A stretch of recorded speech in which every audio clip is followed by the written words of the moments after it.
Yeah, welcome to another episode of UFCEvent.net. My name is still Jimmy Safa, and this is the review of Strikeforce Fedor versus Rogers. And if you haven't seen the main event, press the link down there. Okay, press the link. It's a clip of only the main event, so watch it. Okay, I'm waiting. Welcome back. Whoa.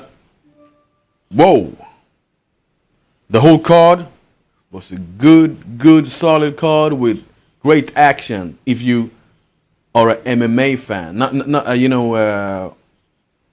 a hardcore fan, because for example, Jake Seal's mirror fight. It was a great grappling contest.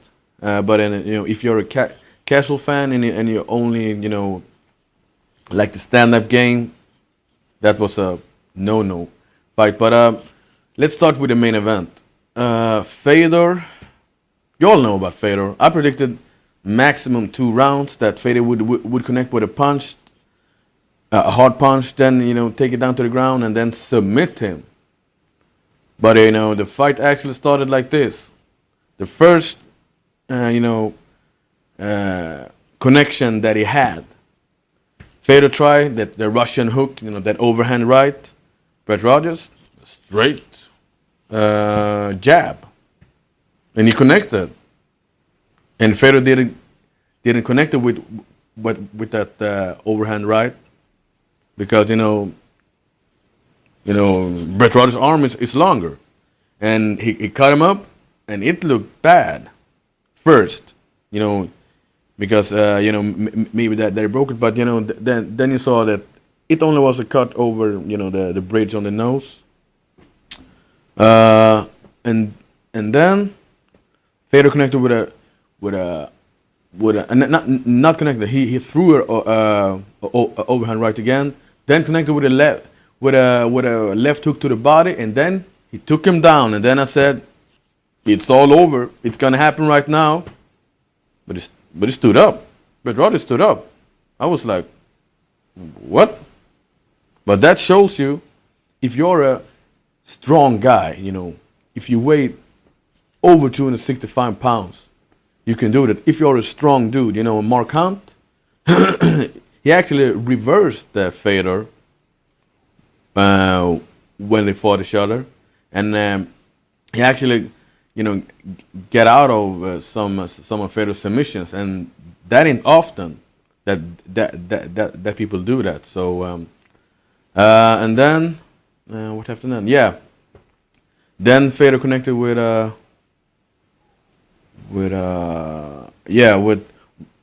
some more punches. Then he took him down again, Fedor, and then I said, now Fedor is gonna submit him. And Fedor tried, I believe he tried Kimura, yeah. And Brett Rogers, he said, hell no. And then he reversed him. And then came the first part of the fight that I actually was worried, because Brett Rogers started the ground and pound Fedor, and he was up against the cage. You can't escape. And the punches were connecting, and Fedor was like,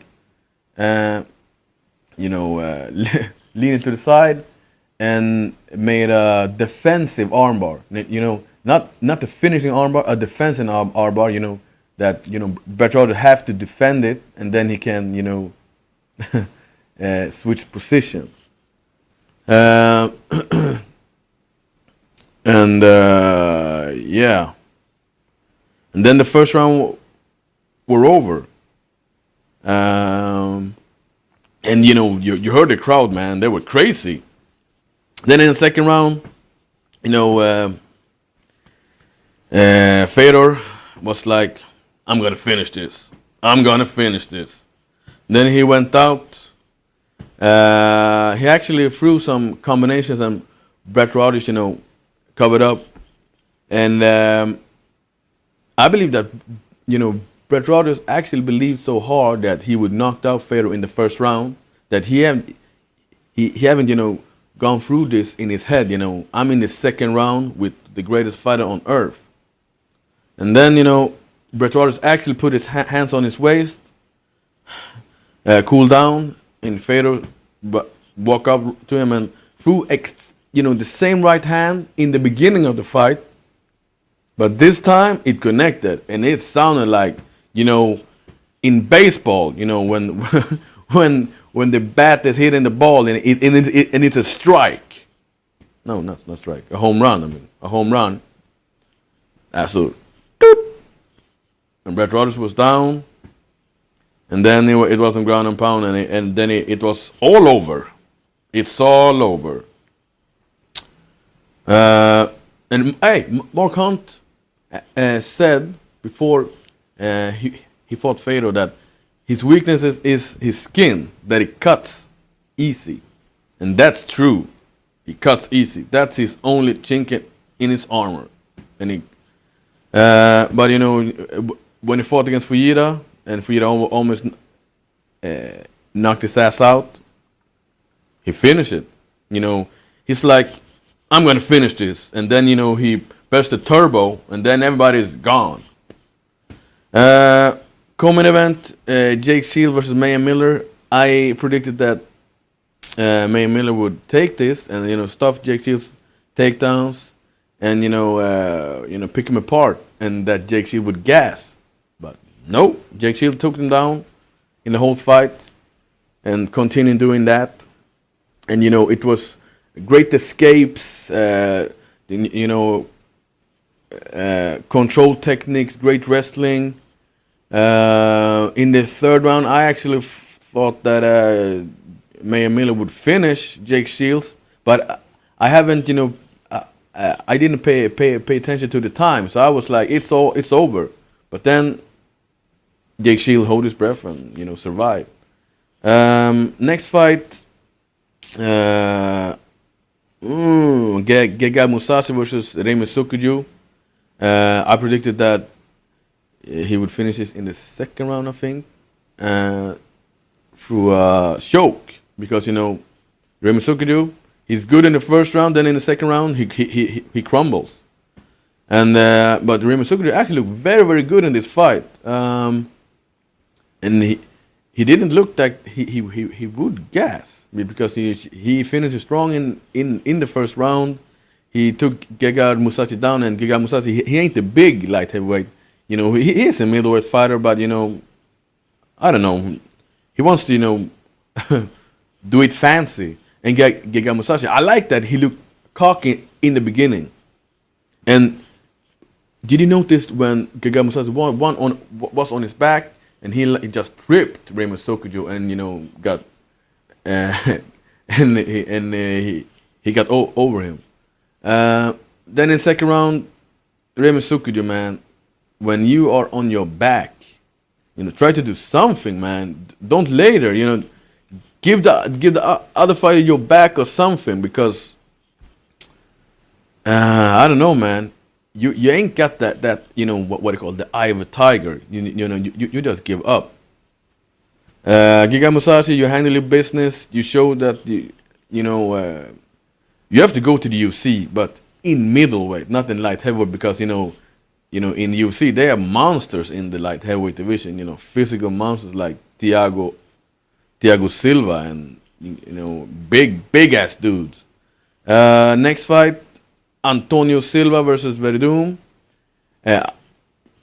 Before I made a prediction, I actually thought that Verdum would win it, but it was a little bit biased because I liked Verdum. But then I thought, no, Antonio Silva is gonna destroy him in the first round, and he almost did, because But I don't know if Verdum have watched some tapes with Nogueira, because he survived, and then Antonio Silva, he hit him with some hard punches. He survived, and then he reversed.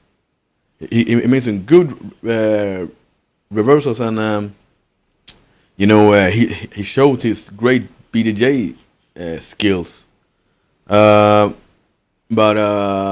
the judges gave it to Verdum, but it was a toss out. A toss up. It could have gone either way. But Verdum, he handled his business.